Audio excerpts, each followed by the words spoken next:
My expenses aren't like, lavish. I drive like a 10-year-old car, which has very low mileage. Recently, I like to go to like live theater. But yeah, I'm not like super lavish. I'm pretty regular. Most people won't know I have like this much amount of money saved. Welcome, millionaires and future millionaires. You're listening to the Millionaires Unveiled podcast, a show where you'll hear the stories and interviews of everyday millionaires. We'll unveil their decisions, their strategies, and their portfolio allocation. Now to your host, Jace Mattinson.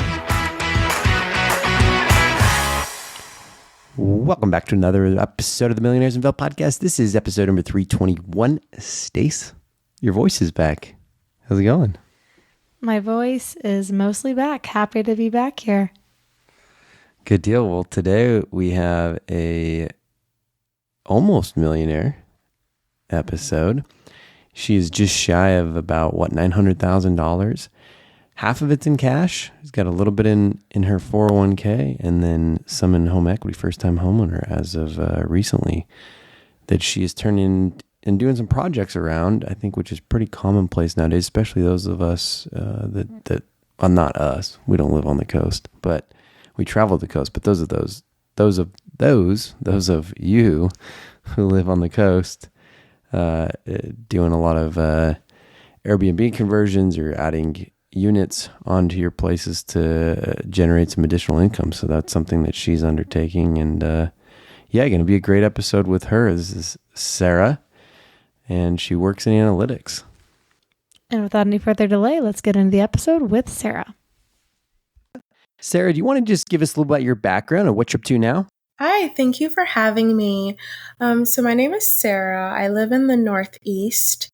My net worth is currently sitting at about $890K. I am a analytics professional that's focused in healthcare, and I've been doing that for the entirety of my career. Gotcha. Okay, awesome.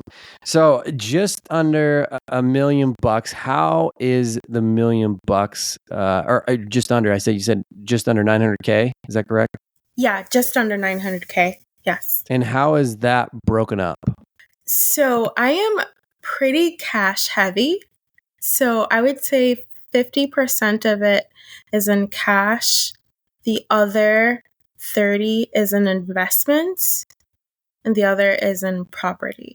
In regards to investments, what does that mean? Is that in retirement accounts? Is that in a brokerage account? What does that look like? So all of my investments are currently in retirement accounts, 401k primarily. So I'm currently vested in prior employer plans and my current employer plans as well. Okay. And then do you have a split, or is it all kind of in index funds and mutual funds, or do you have a split between bonds and stocks? So they're mostly in target 2030, 2040 accounts currently. 2030, that's only in a few years. Are you retiring soon? I am not. Something that I need to change, but yeah, so the target dates differ based upon sort of when I joined the employer. And how did you decide for you personally to choose those target date ones?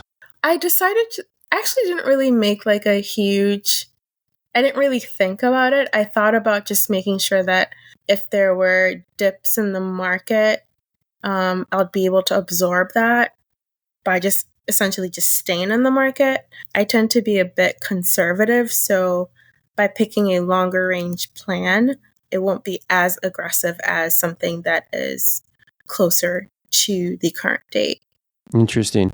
So in terms of strategy, do you max those out every year? And do you get an employer match, or has it been just as much as you could kind of put in over the years? Yeah, so when I started my career, I was at an employer for about 8 years and definitely took advantage of the employer match. Sadly, in the beginning of my career, I didn't really think about the max out or maxing out, essentially. I just basically put money in.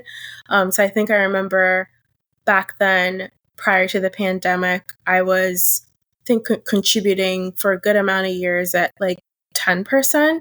now I am currently at 15%, just to ensure that, I am maxing out on my 401k balances. Awesome. And in terms of kind of strategy going forward, is that the plan that you continue to max out employer retirement or employer sponsored retirement plans?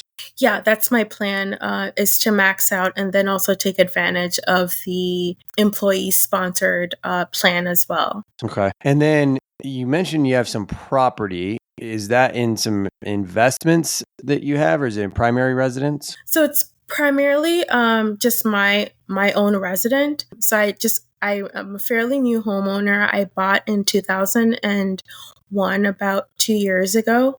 I'm currently renovating the basement to turn it into an Airbnb like studio apartment, so I could rent it out or Airbnb it out to prospective people. So that's sort of my plan. It's essentially my plan. So in case I lose my job or something happens in the market, I have something to fall back on. Can you walk us through the cash balance? Why do you have so much in cash relative to your net worth as a percentage? Yeah. So I got laid off like a couple of times, like twice. And that really scared me. And along with the market going down, that's what caused me to currently have so much in my cash balances. It makes me feel better. I do have them in like high yield savings accounts. I don't know, I just feel more secure having that much liquidity. So honestly, I haven't had that much cash in there for that long. I just like to have it on hand in case anything happens. I think I like to just stay as liquid as possible in case anything happens or there's some sort of like doomsday situation. I can understand wanting to be prepared for any scenario. Do you feel like is there a numerical value you'd like to hit before you stop keeping so much in cash, or do you have a longer game plan there? I think as far as numerical values, I have met sort of that sum. I think what I need to do is that I need to just sit down and create a better plan for what I want to do with the cash. Earlier this year, I did meet with an investment advisor, and, I still need to make that decision, mostly because I just really have distrust in the market, and I'm mostly comfortable with investing in my 401k and not putting like all of my cash in like a stock or a bond. I know that I'm doing myself a disservice, but it's definitely a decision that I have to make before the end of the year. So it's on my docket of things to do. So a little bit of TBD on what happens with the cash from here. Yeah. So tell me about your decision to rent out your basement, especially as a woman. Do you have any concerns about safety in doing that? Or is this something you have felt comfortable with? Have you had friends do this before? I haven't had friends do this before, but I have stayed at a number of Airbnb properties. As a woman, definitely safety is key for me. So the big thing is that it's in the basement. So, I will have like the doors locked upstairs. So if someone were to stay downstairs, they won't have access to the upper floors because I have like laundry and everything down there. So they virtually will not even need to come up here. I'm also building a bathroom, and I'm also creating a small kitchenette, and I'll have like a refrigerator and a small stove.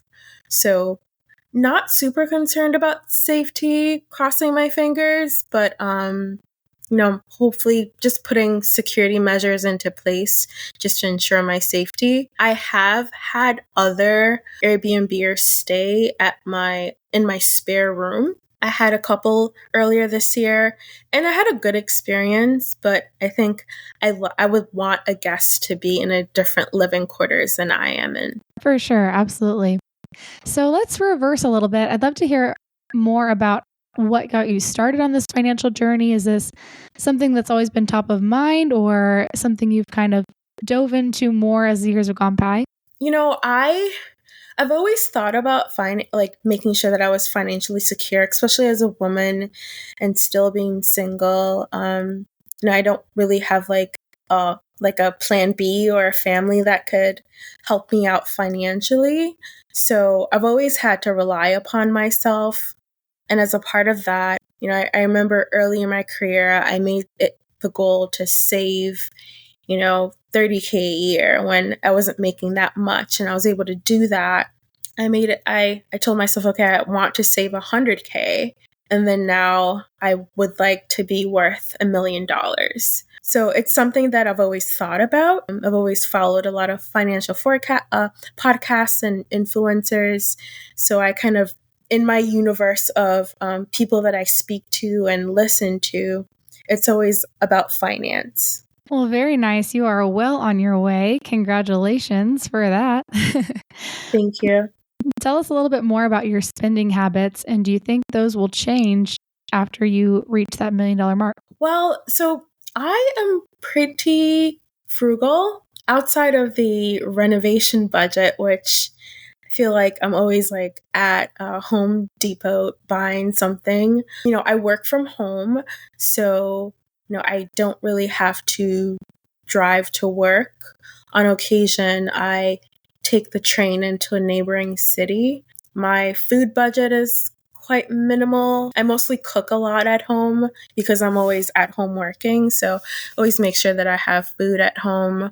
I think my biggest expense outside of the mortgage is utilities. My utilities are very high.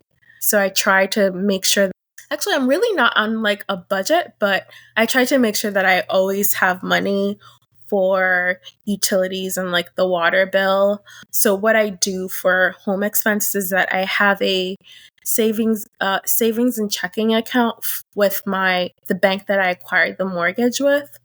So essentially, like anything that has to do with the home, I take from that account and doesn't go into like my spending account. So essentially my mortgage is like automatically deducted from that mortgage account. I just have to make sure that every other week when I get paid, there's monies that's automatically put into that account just to keep on funding it. My expenses aren't like, lavish. I drive like a 10-year-old car, which has very low mileage. Recently, I like to go to like live theater. But yeah, I'm not like super lavish. I'm pretty regular, Most people won't know I have like this much amount of money saved. And how long do you think you've been on this journey to go from essentially zero, or maybe did you have significant debt before you really even got started in your working professional life?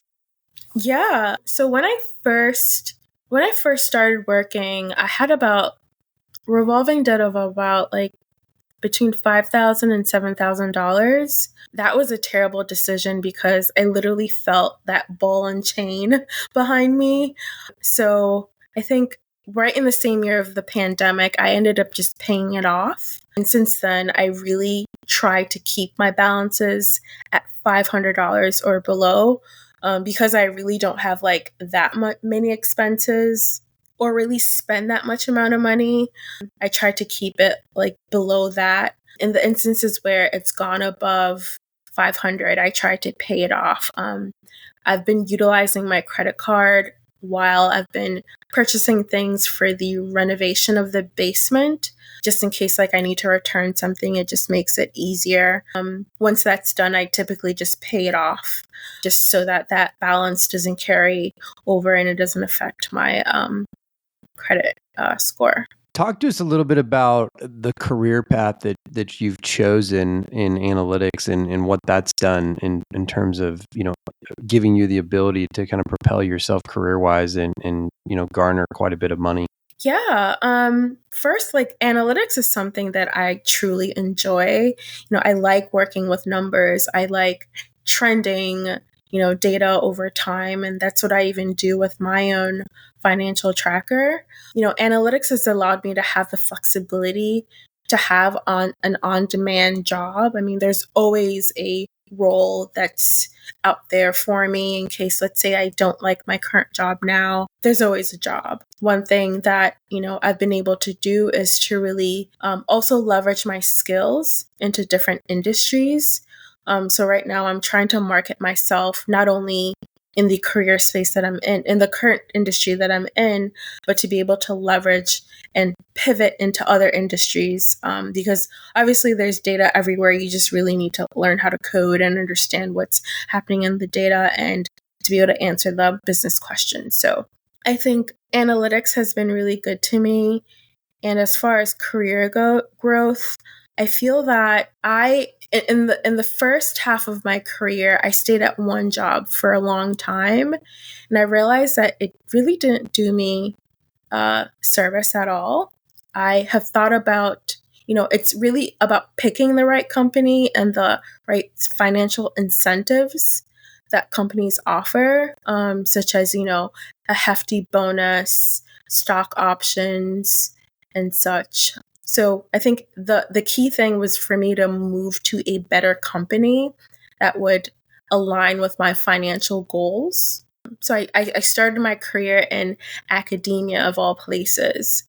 And, in academia, they don't have fancy bonuses as they would in like a Fortune 500 company. So it's with those companies where you can really grow your career and, reap those financial benefits. Yeah. Appreciate you sharing that. It's one thing that I think we probably don't talk about enough is just career choices. And it sounds like you've really found and developed a love for what you do, which I feel like, traditionally makes it a lot easier to continue to earn and get better at your craft and in turn, obviously be able to, accumulate a substantial net worth. Yeah.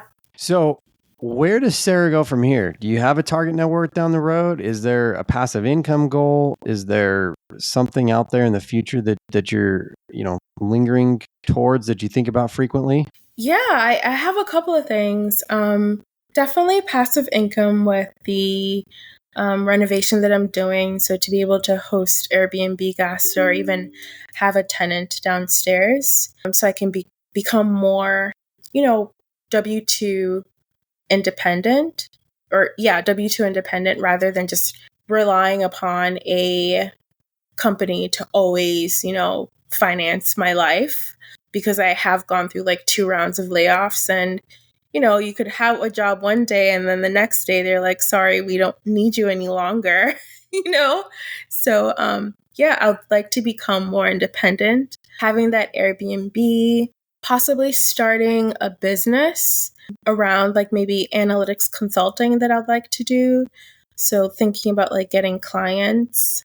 Yeah, those are the 2 things, just to make myself more independent and less reliant upon a company financing my lifestyle. You've got lots of big goals ahead of you, Sarah. That sounds great. Yeah. So as you're doing this renovation, are you doing most of the work yourself or have you been hiring that out? How are you doing this the most economically friendly way you can? Yeah, so I've formed a really good relationship with my contractor. I've been working with him for over a year. Started out just doing like small jobs, and then I asked about, okay, could you do this project? And he was pretty open about it. So yeah, I started in August, and the big room is done, but we're just currently working on a very small bathroom. But yeah, it's going well. I think we have a good working relationship, communicate well with each other. So yeah, no complaints there.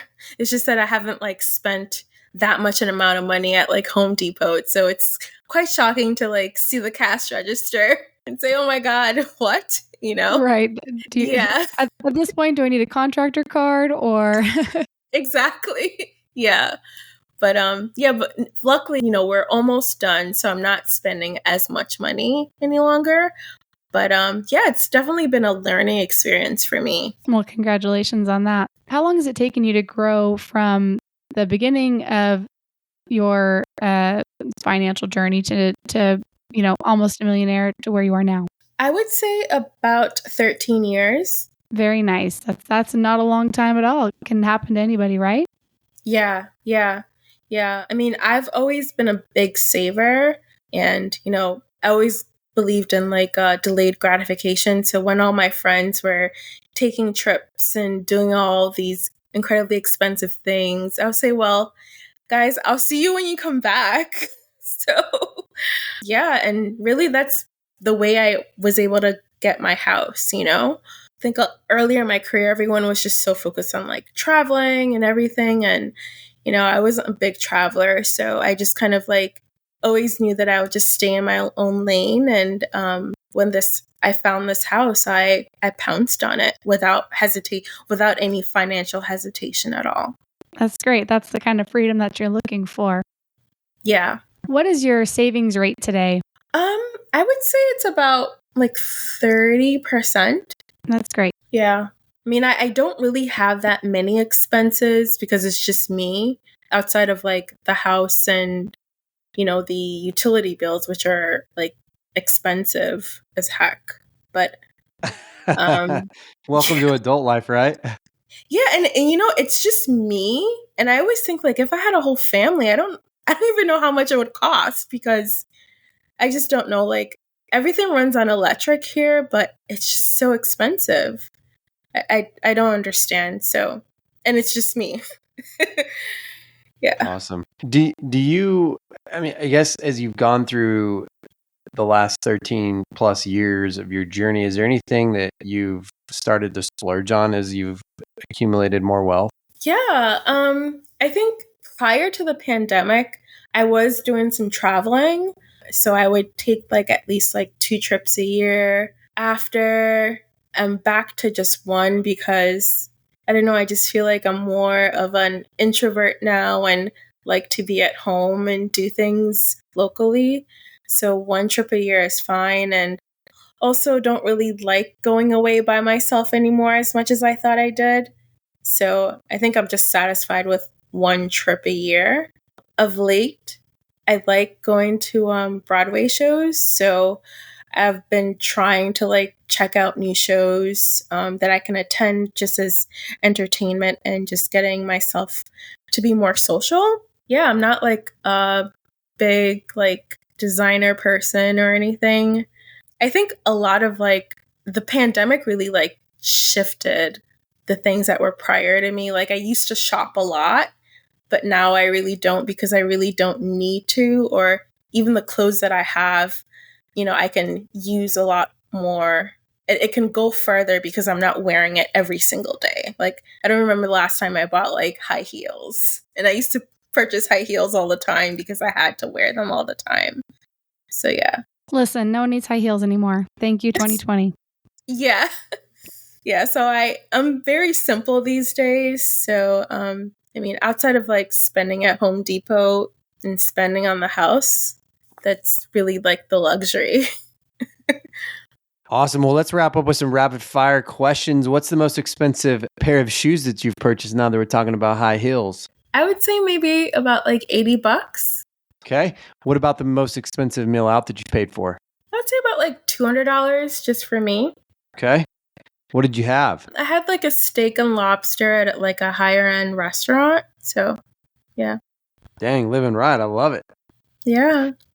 What about the most expensive trip or experience that you've been on? I took a trip last year around my birthday to the Virgin Islands, and that was really nice. I spent 10 days out there. And do you remember how much you paid for it? I would say it was about like $5,000. Okay, so not terrible. Yeah. What was a key lesson that you learned from childhood? Oh, wow, that's a good one. I would say education is the most important thing. I think my family really focuses on education, and that's something that I've also focused on in my own personal development and future self as well. What is the craziest thing that you've done to earn money? Let's see. I drove for DoorDash once because I was bored. And how was it? It was a waste of money. Well, it was a waste of like, reusing my car. They make more money than we do, so I just stopped. Interesting. Okay. What about the most fun that you've had with money? I would say like my birthday trips. I always, try to go somewhere fun. and, have a nice stay somewhere. I like staying at Airbnbs because you get to stay at like very unique properties and have a pool. And I think money provides you with freedom. So, I give myself those 10 days to do whatever I want. And I enjoy it. At what point will you know you're ready for retirement? Gosh, I feel like I'm ready for retirement now. I honestly... Not just emotionally, I mean financially. Well, I honestly feel like $1 million isn't enough in this time. Perhaps I give myself 10 years. So if I make it to 10 years and I've saved maybe an additional $1 million, I guess 2 million will be fine for me. Yeah, hopefully. Have you done an exercise where you've kind of gone through what dream retirement looks like and what that would cost you? Yeah. I mean, my dream retirement, I would love to move to a climate that's warmer. I love to garden, so be able to do that and maybe start some like garden focused business. So be work optional, but doing something that I love and not to be in that corporate environment. So that's great. I like your business ideas. We look forward to hearing back from you how those businesses are going in a while. Yeah, absolutely. What was your first job? My first job was as a babysitter. And do you remember how much you made? God, I think maybe like $5 an hour or so. You're hired. We're running out of cash over here for babysitters. No. Yeah, they want 401k plans. They want health insurance. I know. Yeah, it's big business. That's great. What's a closely held belief that you once had that you recently changed your mind on? Oh, that's a good one. I guess that money will make you happy. Yeah, I think like money to a certain point makes you happy, but you really have to be content with yourself and the life that you're living. I think now when I look at my bank balances, I'm content where I am, but I know that in order to keep myself in a good financial standing, I still need to earn more. But I'm honestly happy where I am. I am at a point where I am truly content and I'm not so driven by money and like things and acquiring things all the time. Awesome. What would be your last pieces of advice or word of advice for somebody who's just starting out on their journey? I would say, as for someone who's starting out in their financial journey, focus on earning as much as you can. I think that's the biggest thing. So if it's like a side gig or, getting a new job, you don't always have to stay at that job for like 8+ years, you can move around, but like, I think it's important to really, earn as much as you can because that's really going to be the differentiator in your savings rate as expenses increase. Awesome. Sarah with a net worth just shy of $900,000, well on her way to becoming a millionaire. Thanks for coming on the show today. Thank you so much.